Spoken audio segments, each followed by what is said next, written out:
एक लड़का दिल्ली कमाने जाता है और वही एक सेठ के घर काम करने लगता है। जैसे ही उसका 1 साल उस घर में बीत जाता है, तब उसका मालिक उससे कहता है, तुम क्या मेरी मदद कर सकते हो? वो बोलता है, क्यों नहीं सेठ जी, मैं तो आपका गुलाम हूँ। मैं आपके यहाँ ड्राइवरी करता हूँ। आप जो भी बोलोगे, हमसे जो भी मदद हो सकेगा मैं करूँगा। उसका मालिक इस लड़के को अपने पास बुलाकर बैठाता है और बड़े प्यार से बोलता है, क्या तुम मेरी बीवी के साथ एक रात गुजार सकते हो? जब यह बातें कही तो उसके चेहरे से लेकर पूरे शरीर पर पसीना पसीना आ जाता है। वो बोलने लगता है, सेठ जी, यह आप क्या कह रहे हैं? मैं तो आपका गुलाम हूँ। आपकी बीवी यानी कि अपनी मालकिन के साथ मैं ऐसा कैसे कर सकता हूँ? जो सेठ होता है वह उसे बार बार बोलता है ऐसा करने को। उसके बाद यह लड़का उस बात को मान जाता है और अपनी खूबसूरत मालकिन के कमरे में जाता है। उसके बाद उसके साथ अपने रातें रंगीन करने लगता है और फिर उस लड़के के साथ मालिक और मालकिन ऐसा काम करते हैं जो आज तक वैसा कोई सोच भी नहीं सकता। तो दोस्तों, उसके साथ ऐसा क्या होता है जिसे देखकर हर कोई हिल जाता है? इस वीडियो को अंत तक देखिए। बहुत ही इंटरेस्टिंग और मज़ेदार कहानी है। चलिए जानते हैं। लेकिन उससे पहले इस वीडियो को एक लाइक जरूर कर दीजिए। चैनल को सब्सक्राइब करें और कमेंट में हमें बताएं कि आप यह वीडियो कहां से देख रहे हैं। तो दोस्तों, यह सच्ची घटना उत्तर प्रदेश के आगरा जिला के एक छोटे से गांव रोहली की है, जो राहुल यही का रहने वाला था और इसके माता पिता बहुत गरीब थे और इसके घर का माहौल बड़ा ही सादा था। राहुल के पिताजी का एक छोटी सी पान की दुकान थी। वह दुकान कोई बड़ी दुकान नहीं थी, बस एक सड़क किनारे पेड़ की छाव में लकड़ी की गुमटी में थोड़े से कुछ सामान के साथ बैठता था। राहुल के बाप का नाम बहादुर था। उनकी पूरी जिंदगी बेहद गरीबी और तंगी में गुजरी थी। बहादुर लाल ने कभी ऐशो आराम की ख्वाहिश नहीं की। उन्होंने हमेशा अपने बेटा राहुल को ही अपनी जिंदगी की सबसे बड़ी दौलत समझा था। बहादुर लाल पान मसाला का धंधा करके अपने इकलौते बेटे राहुल को पाला पोसा था। उन्होंने कभी भी अपनी ज़रूरतों को राहुल की पढ़ाई के रास्ते में नहीं आने दिया, चाहे खुद भूखे रह गए हो। लेकिन राहुल की फीस कभी देर से नहीं की थी, चाहे गर्मी हो या सर्दी, बारिश हो या तेज धूप। बहादुर लाल हर सुबह 4 बजे उठकर मंडी जाते थे। वहां से ताज़े पान लाकर उन्हें अच्छे से सजाकर दिन भर बेचते थे, ताकि शाम तक राहुल के लिए 2 रोटी का इंतजाम कर सकें। राहुल ने भी अपने माँ बाप के सपने को कभी तोड़ा नहीं। उसने अपनी पढ़ाई में पूरी मेहनत की, हर क्लास में अच्छे नंबर लाता था। स्कूल के मास्टर भी कहते थे कि राहुल एक होनहार लड़का है, अगर उसको सही गाइडेंस मिले तो वह एक दिन अफसर बन सकता है। जब राहुल जवान हुआ, यानी जब उसकी उम्र 22 से 23 साल के आसपास पहुंची, तो उसके दिल में अपने माँ बाप की सेवा का ख्याल आने लगा। उसे लगने लगा कि उसके माँ बाप ने जो कुछ भी उसके लिए किया है, अब वक्त आ गया है कि वह उनके लिए कुछ करें। उसके बाद राहुल ने अपनी पढ़ाई छोड़कर कोई काम की तलाश करने लगा। राहुल अक्सर सोचता था कि मेरे माँ बाप ने अपनी सारी जवानी, अपनी सारी ताकत मेरी परवरिश में लगा दी। उन्होंने हर वह चीज़ झेली जो एक गरीब बाप झेल सकता है। उन्होंने कभी कोई शिकायत नहीं की, कभी कोई गिला नहीं किया। और आज जब मैं जवान हुआ हूँ तो मेरी जिम्मेदारी है कि मैं उनकी सारी तकलीफ़ें अपने सिर पर ले लूँ। वह सोचता था कि मेरी माँ बाप को अब आराम मिलना चाहिए, उसे दवा की ज़रूरत होती है। लेकिन कई बार वह यह कहकर टाल देती है कि अभी तबीयत ठीक है बेटा, बाद में देखेंगे। राहुल को यह बातें अंदर से तोड़ देती थी। उसे लगता था कि अब उसे कुछ करना ही होगा और जल्द करना होगा। इसलिए राहुल इधर उधर काम करने की जुगाड़ करने लगा। उसने कई जगहों पर नौकरी के लिए आवेदन दिया। वह हर दिन अपने रिज्यूमे के साथ नए नए ऑफिसों के चक्कर लगाता। कहीं चपरासी की नौकरी मांगी तो कहीं क्लर्क की, लेकिन हर जगह उसे निराशा ही मिला। उसने अपने पढ़े लिखे दोस्तों से भी पूछा कि क्या वह उसकी कहीं मेरा काम लगवा सकते हैं। उसका दोस्तों भी कोई टालमटोल कर देते थे। कोई कहता कि भाई अभी तो मेरी ही नौकरी पक्की नहीं हुई तो कोई कहता तेरे लिए कुछ देखूंगा और फिर भूल जाता था। दोस्तों, बहुत हाथ पांव मारने के बाद एक दिन वह अपने मौसा से बात करता है जो कि दिल्ली में काम करते थे। वह अपने मौसा को बोलता है कि मौसा, यहाँ पर हमने बहुत हाथ पैर मार लिया लेकिन यहाँ पर कोई नौकरी हमको नहीं मिल रही। हमारी पढ़ाई लिखाई का क्या मतलब निकलता है। उसके मौसा ने राहुल को समझाया कि बेटा, तुम बहुत अच्छा पढ़ लिख चुके हो, तुम्हारे पास बेहद अच्छी डिग्री भी है, लेकिन जॉब नहीं मिल रहा है। तो कोई बात नहीं, तुम एक काम करो। राहुल थोड़ा हैरान हुआ। उसे उम्मीद थी कि मौसा तुरंत कुछ करवा देंगे, लेकिन वह मौसा की बात को ध्यान से सुनने लगा। मौसा बोले, तुम पढ़े लिखे हो, समझदार हो और सबसे बड़ी बात यह कि मेहनती भी हो। अब मेरी एक सलाह मानो, इन कुछ महीनों में तुम ड्राइविंग सीख लो, गाड़ी चलाना सीख जाओ। दिल्ली में ड्राइविंग बहुत काम की चीज़ है। जाओ और गाड़ी चलना सीखो। जब तुम गाड़ी चलाने में एक्सपर्ट हो जाओगे तब तुम मेरे पास फ़ोन करना, मैं तुम्हारे लिए टिकट करवा दूंगा और यहाँ तुम्हें ड्राइवर की बहुत अच्छी नौकरी दिला दूंगा। ड्राइवर की सैलरी दिल्ली में बहुत अच्छी होती है। वहाँ एक ड्राइवर भी महीने में 25 से 30 से ऊपर कमा लेता है और अगर अच्छा व्यवहार हो तो लोग और भी टिप दे देते हैं। राहुल को मौसा की बात जमी।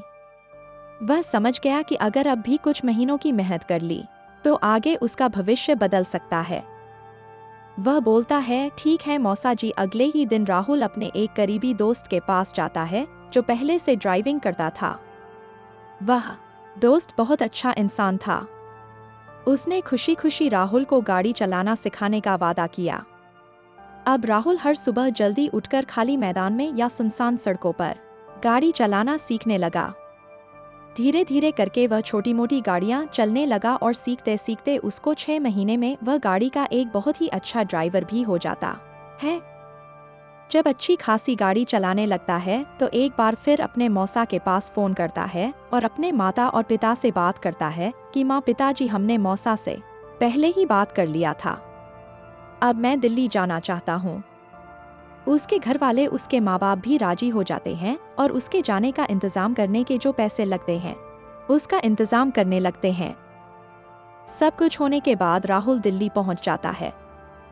अपने मौसा के पास जाकर वह 2 से 3 दिन तक अपने मौसा के कमरे पर रहता है और तीसरे दिन राहुल का मौसा एक सेठ के पास राहुल को ले जाता है। राहुल का मौसा उसे लेकर उस सेठ के घर जाता है और बोला, यही है मेरा भतीजा राहुल जिसके बारे में मैं आपको बताया था। बहुत ही मेहनती और ईमानदार लड़का है और सबसे बड़ी बात यह है कि यह गाड़ी चलाने में बहुत माहिर है। उसके बाद सेठ ने ऊपर से नीचे तक राव को देखा। उसकी आंखों में एक सख्ती थी। सेठ अपनी बातों और फैसलों में कड़क मिजाज का इंसान था। ज्यादा बोलता नहीं था, लेकिन जब बोलता था तो सीधा और साफ बोलता था। सेठ के साथ उसकी बीवी भी थी जो देखने में बहुत खूबसूरत थी। इतनी खूबसूरत थी कि उस पर किसी का भी दिल आ सकता था। उन दोनों के पास दौलत की कोई कमी नहीं थी। महंगे फर्नीचर, झूमर, विदेशी सजावट, हर चीज बता रही थी कि यह लोग करोड़पति हैं। बस एक ही कमी थी, औलाद नहीं थी। सेठ का चेहरा गंभीर रहता था, जैसे किसी बोझ को हमेशा अपने सर पर लिए घूमता हो। लेकिन मौसा ने भरोसे से कहा कि सेठ जी, एक बार इसे काम का मौका दीजिए, यह आपके भरोसे को कभी टूटने नहीं देगा। वह जैसे राहुल को देखता है तो उसको हिदायत देते हुए बोलता है कि देखो राहुल, तुम दिखने में तो अच्छे लगते हो, सीधे हो, तुम्हारा बोल वचन भी बहुत अच्छा है, पढ़े लिखे लगते हो, लेकिन हमारे पास काम करने के बहुत सारे तरीके हैं। यहाँ पर काम करने का मतलब कोई टाइम टेबल नहीं है। मैं जब चाहूँ तब तुमको बुलाकर जहाँ चाहूँ वहाँ ले जा सकता हूँ। राहुल ने अपने सेठ की बात में हाँ बोलता है कि ठीक है साहब, आप जैसा बोलोगे मैं वैसा ही करूँगा। आप जब बोलोगे मैं आपके लिए तैयार रहूँगा। वह सारी बातें एक्सेप्ट करने के बाद उस घर में काम पर लग जाता है। काम पर लगने के बाद उस सेठ ने उसको अपने बंगले के पास में एक कमरा रहने के लिए दे दिया। राहुल उसी कमरे में अपने बैग को ले आकर शिफ्ट हो जाता है। 2-4 दिन के बाद उस घर में राहुल ने बहुत ही अच्छी खासी पहचान बना ली थी। वो पति पत्नी का इतना लाडला हो जाता है कि उसका मालिक और उसकी मालकिन राहुल को बहुत प्यार करने लगते हैं। यहाँ तक कि उसकी मालकिन अपने हाथों से खाना बनाकर राहुल को खिलाती थी। राहुल ने उन दोनों का बहुत ही अच्छे से ख्याल रखा, बहुत ही अच्छे से उनकी देखभाल की। राहुल के स्वभाव को देखकर उसका मालिक और उसकी मालकिन कुछ भी उसको देने से इनकार नहीं करते थे। राहुल कुछ भी डिमांड करता, कुछ भी मांगता, उसकी मालकिन उसके हाथ में लाकर रख देती थी। राहुल का व्यवहार इतना सीधा और इतना सरल था कि वह दोनों पति पत्नी इसको एक लड़के जैसा मानने लगे थे। एक दिन अचानक राहुल का मालिक, सुबह का टाइम था, वह बाहर बैठकर बहुत ही उदास होकर अपने सर पर हाथ रखकर अपने सोफे पर बैठा था। राहुल ने जब उसको देखा तो जाकर उसके पास बोलता है कि मालिक, आज कहीं जाना नहीं है क्या? जब उसके मालिक ने चेहरा उठाकर राहुल की तरफ देखा तो उसकी आंखों में आंसू थे। ना जाने क्यों वो कुछ कहना चाहता था राहुल से, लेकिन वह कह नहीं पाता था। राहुल ने फिर अपने मालिक की तरफ आवाज लगाते हुए बोला कि मालिक, मैं आपके घर के सदस्य जैसा हूँ। अगर कोई प्रॉब्लम है तो आप मुझे बता सकते हैं। कोई अगर काम होगा तो वह मैं कर सकता हूँ। आपकी तबीयत तो ठीक है। वह सारी बातें बोलने के बाद राहुल का मालिक टूट जाता है। वह राहुल को अपने पास सोफे पर बैठाकर बोलता है कि बेटा, हमारी जो प्रॉब्लम है वह भगवान से है। हमारी शादी को 12 साल हो गया, लेकिन अभी तक हमको बेटे या औलाद का सुख नहीं मिला है। मैं चाहकर भी कुछ नहीं कर सकता हूँ। राहुल बोलता है, अब भगवान पर भरोसा रखें, आपके घर में बच्चा जरूर होगा। लेकिन उसका मालिक राहुल के सर पर हाथ रखकर बोलता है कि बेटा, हमने 12 साल तक बहुत इंतजार किया, बहुत अच्छे अच्छे डॉक्टरों को दिखाया, लेकिन हमको अभी तक कोई औलाद नसीब नहीं हुई। मुझे कुछ कहते हुए शर्म तो आ रही, लेकिन मैं कहना चाहता हूँ, क्या तुम इस चीज में मेरी मदद कर सकते हो? राहुल बोलता है कि हाँ बोलिए, मैं आपकी क्या मदद कर सकता हूँ। मैं आपके बेटे जैसा हूँ, आप जो भी कहेंगे मैं आप करने के लिए तैयार हूँ। राहुल का मालिक बोलता है कि तुम क्या मेरी बीवी के साथ संबंध बना सकते हो? क्या तुम मुझे औलाद का सुख दे सकते हो? इसके बदले में मैं तुमको बेपनाह दौलत दूंगा। तुम सिर्फ मुझे एक औलाद दे दो, मैं तुमको करोड़पति अरबपति बना दूंगा। मेरे पास पैसों की कोई कमी नहीं है, लेकिन कमी है तो सिर्फ एक औलाद की। राहुल जब अपने मालिक की यह बात सुनता है तो हैरान हो जाता है। वो सोफे से उठकर खड़ा हो जाता है और अपने मालिक से बोलने लगता है कि मालिक, आप यह क्या कह रहे हैं? मैं तो आपका नौकर हूँ, आपका नौकर हूँ। मैं अपनी मालकिन के साथ ऐसा कैसे कर सकता हूँ? मैंने तो कभी इस नज़र से अपनी मालकिन को देखा भी नहीं। उन्होंने जिस तरीके से मेरी खातिरदारी की है, जिस तरीके से उन्होंने हमको रखा है, आज तक मेरी किसी भी चीज़ को इनकार नहीं किया है। मैं उनको अच्छी नज़र से देखता हूँ, मैंने कभी इस नज़र से उनको देखा नहीं है। मैं उनके साथ ऐसा सोच भी नहीं सकता हूँ। राहुल की बात को सुनकर मालिक फिर उदास हो जाता है। बोलता है, कोई बात नहीं, शायद मेरी किस्मत में औलाद का सुख लिखा ही नहीं है। राहुल वहीं पर खड़ा रहता है, लेकिन एक बार फिर जब उसका मालिक उसके जोर देकर बोलता है तो राहुल वहां पर टूट जाता है और बोलता है अपने मालिक से, मालिक, मैं तो आपकी बातों को लेकर आपके लिए तैयार भी हो जाऊंगा कि यह सब करने के लिए मालकिन तैयार होंगी। क्या वह मेरे साथ सोने के लिए तैयार हो जाएंगी? उसका मालिक बोलता है कि वह सब मेरे ऊपर छोड़ दो, मैं उसको मना लूंगा, सिर्फ तुम तैयार हो जाओ। अब यह बात यहाँ की खत्म नहीं होती है दोस्तों। 2 दिन बाद राहुल ने देखा कि मालिक अपनी बीवी के साथ रात में बैठता है, बात करता है, और उसको जब यह बात बताता है तो उसकी बीवी भी चौंक जाती है, हैरान होती है, परेशान होती है। और जिस तरीके से उसके मालिक ने अपनी बीवी को समझाया बुझाया, उसने अपनी बीवी को भी तैयार कर लिया। उसके मालिक ने अपनी बीवी को कहा कि तुम अपने ड्राइवर के साथ शारीरिक संबंध बनाओ, हो सकता है कि हमको से ही अपनी औलाद मिल जाए और यह बात किसी को पता नहीं चलेगी, क्योंकि वह यहाँ का नहीं है और वह एक अच्छा इंसान है। वह किसी को बताएगा भी नहीं। ने मालकिन तैयार हो जाती है और कुछ दिन के बाद एक दिन अपनी मालकिन के कमरे में जाता है। अपनी मालिक के बताए हुए टाइम टेबल पर उस रात राहुल और उसकी मालकिन के साथ शारीरिक संबंध बनते हैं और वह सिलसिला हर दिन चालू हो जाता है। राहुल को पता नहीं था कि उसका मालिक बीमार है। उसको बच्चा पैदा करने की क्षमता नहीं है। कमी सिर्फ उसके मालिक में थी और यह कमी उसने अभी तक छुपा कर रखी थी। राहुल जब 2-4 महीने तक अपनी मालकिन के साथ लगातार शारीरिक संबंध बनाता है तो एक दिन उसकी मालकिन की तबीयत खराब हो जाती है और जब डॉक्टरों से चेकअप करवाया जाता है तो पता चलता है कि मालकिन प्रेग्नेंट है। घर में खुशियों का माहौल था और उस दिन से इमरान के मालिक ने राहुल का सैलरी डबल कर दिया था और उसकी मुंह मांगी सैलरी दे दिया था। राहुल भी खुश था। सब कुछ अच्छा चल रहा था। 9 महीना बीतने के बाद एक दिन एक प्यारा सा बच्चा उस घर में जन्म लेता है और खुशियों का माहौल बन जाता है। लोग बहुत खुश से उसके सेठ ने बहुत सारे मेहमानों को बुलाया, बहुत बड़ी पार्टी दी। सब कुछ बहुत ही अच्छे से हो गया, लेकिन इस बात का किसी को पता नहीं था कि इस घर में खुशियां आई हैं तो किसके जरिए आई हैं। राहुल पैसे के बल पर उस घर में खुशियां ला रहा था और राहुल भी खुश था और उस घर के दोनों मेंबर भी खुश थे। उस बच्चे को 3-4 महीना हो गया था। 3-4 महीने के बाद राहुल के सेठ ने एक दिन अचानक सुबह 5 बजे अपनी गाड़ी निकाली और किसी काम से वह अकेले निकल जाते हैं। राहुल को नहीं बताते और वह गाड़ी कुछ दूर जाने के बाद उस गाड़ी का एक्सीडेंट हो जाता है। एक्सीडेंट होने के बाद उसके मालिक बहुत बुरी तरीके से घायल हो जाते हैं। जब राहुल और उसकी मालकिन को पता चलता है कि उसके घर के मालिक का एक्सीडेंट हो गया है तो दोनों बच्चों के साथ हॉस्पिटल में जाते हैं। हॉस्पिटल में उसका इलाज चालू था। राहुल अपने मालकिन को समझा रहा था, खुदा का वास्ता दे रहा था, उनको चुप करा रहा था और ढंड बढ़ा रहा था कि मालकिन सब कुछ ठीक हो जाएगा।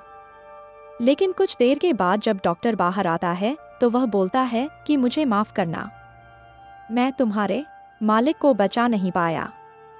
यह सदमा राहुल और उसकी मालकिन के लिए बहुत बड़ा था, लेकिन होनी को कौन टाल सकता है। राहुल और उसकी मालकिन रोते बिलखते वहां से अपने मालिक की बॉडी को लेकर घर पर आते हैं और तमाम रस्मों रिवाज के साथ उनका अंतिम संस्कार कर दिया जाता है। मालिक अब इस दुनिया से रुखसत हो चुके थे, लेकिन उनके जाने के बाद सारी जिम्मेदारी अब उनकी मालकिन के कंधों पर आ गई थी।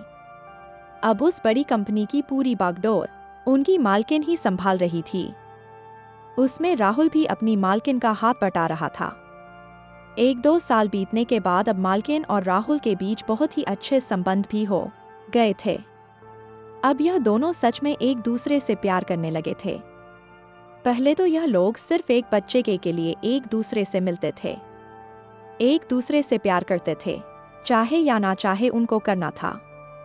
लेकिन बच्चा होने के बाद, उसके मालिक के खत्म हो जाने के बाद राहुल और उसकी मालकिन में बेइंतहा मोहब्बत हो जाती है। यह दोनों एक दूसरे को चाहने लगते हैं। लगभग 1 से 2 का टाइम बीतने के बाद एक दिन अचानक उसकी मालकिन राहुल को एक कोर्ट में ले जाती है और कोर्ट में राहुल के साथ कोर्ट मैरिज कर लेती है। दोनों पति पत्नी लीगल तरीके से हो जाते हैं और घर पर एक पंडित जी को बुलाकर उसने शादी के सारी रस्में पूरी की। राहुल अब उस घर का मालिक बन गया था। एक बहुत बड़ी कंपनी उसके नाम पर हो गई थी। दोस्तों, राहुल अब अरबपति नहीं खरबपति बन चुका था। उसने यह ख्वाब में भी नहीं सोचा था कि मैं दिल्ली आकर मैं इतनी बड़ी दौलत का मालिक बन जाऊंगा और एक बीवी भी मिल जाएगी, वह भी इतनी खूबसूरत और समझदार। उसको एक बच्चा, उसका परिवार पूरा कंप्लीट हो चुका था। दोस्तों, 1.5 साल के बाद राहुल घर आता है और घर में भी उसने बहुत बड़ा जश्न किया, बहुत बड़ा घर बनवाया, बहुत सारे रिश्तेदारों को बुलाकर अपनी बीवी को दिखाया और अपने बच्चों को दिखाया। राहुल अब घर से दिल्ली और दिल्ली से घर आता जाता रहता है। वह अपनी जिंदगी में बहुत ज्यादा खुश है। तो दोस्तों, यह थी कहानी एक गरीब लड़के की जो कुछ बहुत सारे सपने लेकर दिल्ली में गया था, अपने माँ बाप की खिदमत करना चाहता था और उसने जिस तरीके से मेहनत और लगन और ईमानदारी से उसने अपने मालिक और मालकिन की देखभाल की, उस तरीके से किस्मत उसके ऊपर भी मेहरबान होती गई। और वह बहुत बड़ा आदमी बन जाता है। तो दोस्तों, किस्मत कब किसका साथ दे दे, कुछ कहा नहीं जा सकता। तो दोस्तों, यह थी एक कहानी राहुल नाम के लड़के की, जो दिल्ली में जाकर एक बहुत बड़ा आदमी बन जाता है। लेकिन हर किसी के साथ ऐसा हो, यह कुछ कहा नहीं जा सकता। दोस्तों, यह कहानी थी एक अच्छे और ईमानदार लड़के की। कभी कभी हमारी ईमानदारी भगवान को दिख जाती है और वह कुछ हमारे साथ ऐसा कर देते हैं जिसका हमने कल्पना भी ना की हो, कभी सोचा भी ना हो। ऐसा ही कुछ इमरान के साथ हो जाता है और राहुल अब अपनी अच्छी लाइफ जी रहा है। दोस्तों, इस कहानी का उद्देश्य किसी को दुखी करना या किसी की भावनाओं को ठेस पहुंचाना नहीं है। हमारा उद्देश्य आपको जागरूक बनाना है ताकि आप इन कहानियों से सीखकर समाज में सकारात्मक बदलाव का हिस्सा बन सके। तो दोस्तों, आज की कहानी सिर्फ यहीं तक है। मिलता हूँ एक ऐसी ही खूबसूरत स्टोरी के साथ। तब तक के लिए आप मेरे चैनल काल्पनिक कहानी 1.0 पर नए हैं तो चैनल को सब्सक्राइब कर लें। वीडियो अच्छी लगी हो तो वीडियो को लाइक करें और वीडियो को शेयर करें। मिलता हूँ एक नई स्टोरी के साथ। तब तक के लिए जय हिंद।